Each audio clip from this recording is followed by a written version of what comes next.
లడ్డూలో వినియోగించే ఆవు నెయ్యికి సంబంధించి కొద్ది రోజులుగా వస్తోన్న వార్తలు కోట్లాది మంది హిందువులను దిగ్భ్రాంతికి గురి చేసిన సంగతి తెలిసింది.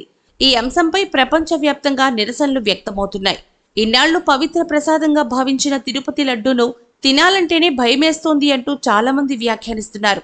అయితే ఇంత రాద్ధాంతం జరుగుతున్నా శ్రీవారి లడ్డూ ప్రసాదంపై భక్తులకు ఇసుమంతైన నమ్మకం సడల్లేదు అనడానికి తాజా పరిణామాలే ప్రత్యక్ష ఉదాహరణగా నిలుస్తున్నాయి.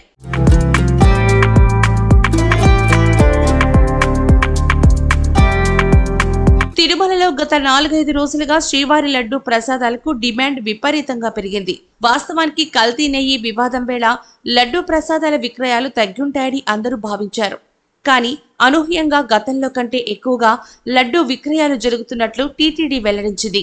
ఈ నెల 19న 3,59,660 లడ్డూలు, 20వ తేదీన 3,17,954 లడ్డూలు, 21న 3,67,607 లడ్డూలను భక్తులు కొనుగోలు చేశారు. ప్రస్తుతం టీటీడీ రోజుకు 3.5 లక్షల నుంచి 4 లక్షల వరకు లడ్డూలు తయారు చేస్తోంది.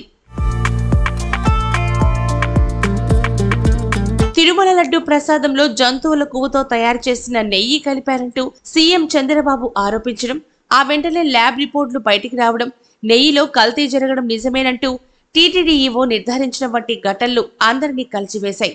అయితే గత 3 నెలల నుంచి తాము నాణ్యమైన నెయ్యినే కొనుగోలు చేస్తున్నామని ఈవో వెల్లడించారు. ఈ కల్తీ వివాదంతో లడ్డూ ప్రసాదాల విక్రయాలు తగ్గుతాయని అంచనా వేగా అనూహ్యంగా పెరగడం విశేషం. గతంలో లడ్డూలు అంత నాణ్యంగా ఉండేవి కావని, కొద్ది రోజులుగా మంచి రుచి, నాణ్యత కలిగి ఉంటున్నాయని భక్తులే చెప్తున్నారు. తన లడ్డూ ప్రసాదంపై నెలకొని ఉన్న అనుమానాలను పటాపంచలు చేయడానికి ఆ శ్రీవారే ఇలా చేసుంటారని కొందరు వ్యాఖ్యానిస్తున్నారు. ప్రస్తుతం టీటీడీ కర్ణాటక ప్రభుత్వ సంస్థ అయిన నందిని బ్రాండ్ నెయ్యిని కొనుగోలు చేస్తోంది. ఈ క్రమంలోనే లడ్డూల నాణ్యత పెరిగిందని అధికారులు చెప్తున్నారు.